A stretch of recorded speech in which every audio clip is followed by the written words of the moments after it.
Hello whisky fans, it's time for yet another Highland Park whisky review. I think Highland Park must be one of my most reviewed distilleries, and that's partly because I love Highland Park Distillery, but it's also a little bit of a double-edged sword because they do get a hell of a lot of flack from me, especially for their really underpowered 40% ABV standard bottling, the 12-year-old. So this one here that I'm going to be taking a look at today is the Highland Park 10-year-old Viking Scars. So this one's actually been around for a little while. I think it's been around for probably about a couple of years, but I've almost completely ignored it, and that's partly because when you see this online, I think it's a little bit expensive, because if you buy this online, I've seen this going for about £45, and spoiler right off the bat, I don't think it's worth that. 10-year-old whiskey, especially at the strength, I just don't think that's worth £45, especially, at least not for this bottling. But this bottle here, I actually picked this up in a UK supermarket for £24, which I think is much more the price point that they should be selling at. The other reason that I've really let this one slide under my radar for so long is that there have been other Highland Park 10-year-olds. In particular, I'm thinking about the Highland Park 10-year-old Ambassador's Choice, which I think was originally, it's either travel retail or exclusive to Scandinavia, something like that. But that was, in my opinion, it was so-so, it was okay. In my opinion, it was a bit like the 12-year-old, but a little bit less sherry influence, and that was about it. But I've decided to give this one a go, but before we do that, we do need to address the elephant in the room. Viking Scars is a stupid name for a whiskey. Now, I did promise that I was going to cut Highland Park some slack over their naming and their Viking branding, because a few of my viewers have sort of enlightened me as to the fact that the whole Viking gods thing that Highland Park use is actually a genuine part of Scandinavian heritage.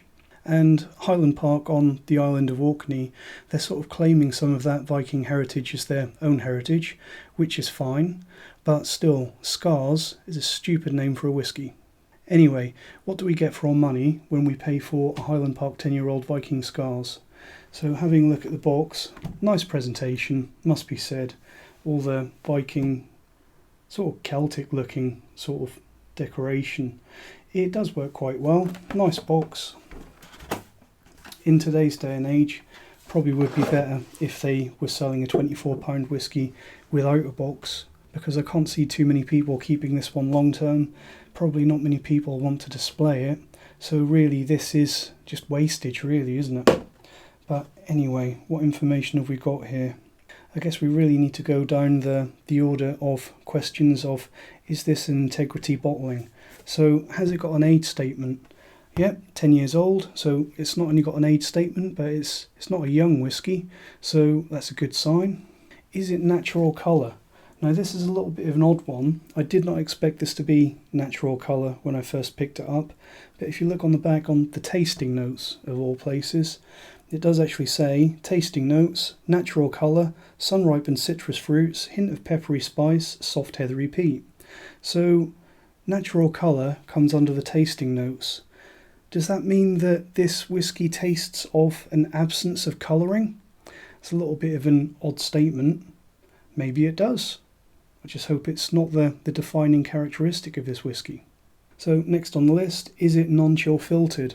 I can't find anything on the bottle or the box anywhere that says either way, but looking at the colour of this one, and more so than the colour, how clear and transparent that is a very, very clear whiskey, especially seeing as this is bottled at low strength, so I would almost guarantee that this has been chill filtered.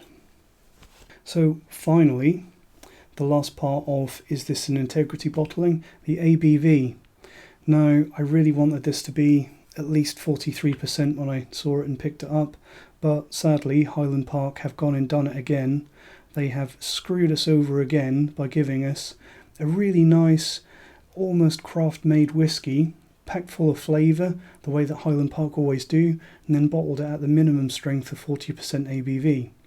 So, could have been a craft bottling, but it's just not. They've completely failed at that most important part of the presentation. The ABV is just too low. Anyway, let's get some in the glass and see what we've got.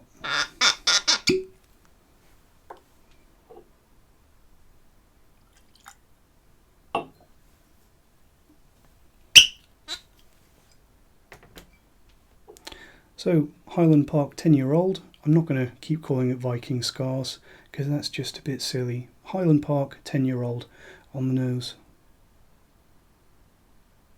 So, the first thing that immediately springs to mind with this one is that it's quite sweet and quite light and quite fresh, especially for Highland Park.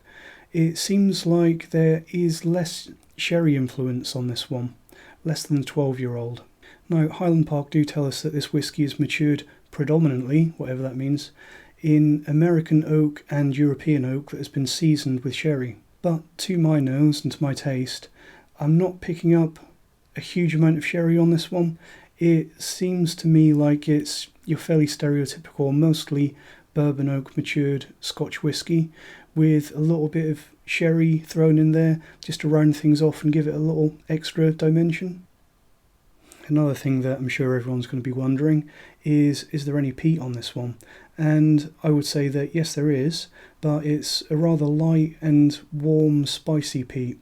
Also getting some nice honey and lemon notes, so a little bit like a hot toddy in a glass, and some really nice orangey notes. And those orangey notes, as well as possibly a little bit of the spice, is probably the only real evidence that I can see that there's been any great deal of sherry gone into this one. A little bit of clove and cough sweet on the nose of this one, so a little bit Bowmore-ish, so a little bit, it's definitely not a peat bomb, it's more of your middle of the road peat, a little bit of cinnamon and a little bit of aniseed in there. So to be honest, that is quite a nice nose. It is quite modern though, and by that I mean that the nose on this one, it's really very bourbon driven. Lots of bourbon influence and what appears to me to be sherry treated oak rather than genuine European oak. Let's see how it tastes.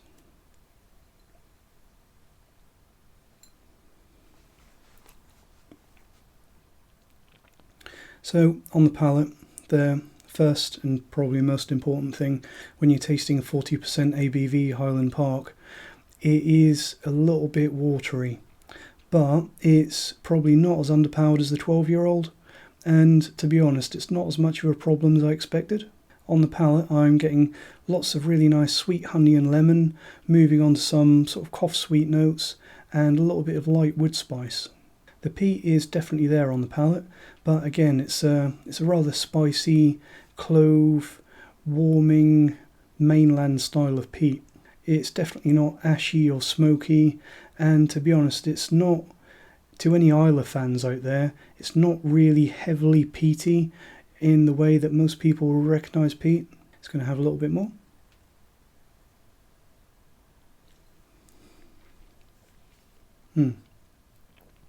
So, as I said, it is slightly on the watery side, but really it's very enjoyable. It doesn't ruin the experience, which, in my opinion, the watery and weakness of the 12-year-old does. I think that this is a much more enjoyable whisky. Now, I've thought about this quite a lot. I'm not sure if the fact that this comes across as more robust and flavoursome than 12-year-old, I don't know if it's because it's a slightly younger whisky. Maybe those 2 years spared from the cask have meant that it retains a little bit more power. Or I'm not sure if it's because there seems to be a little bit less of a sherry influence in this 10-year-old, but either way, I do think that it's a little bit more robust and bolder than the 12-year-old. As for the finish, it's slightly salty on the finish, got some lemon and cough sweet notes in there. It's slightly short and a little bit simple, but not too bad. As for a grade, I'm going to give this one a B-. And to be honest, B- is towards it's sort of between what I would call very good and good, which is quite a lot better than I expected for a 10-year-old 40% Highland Park.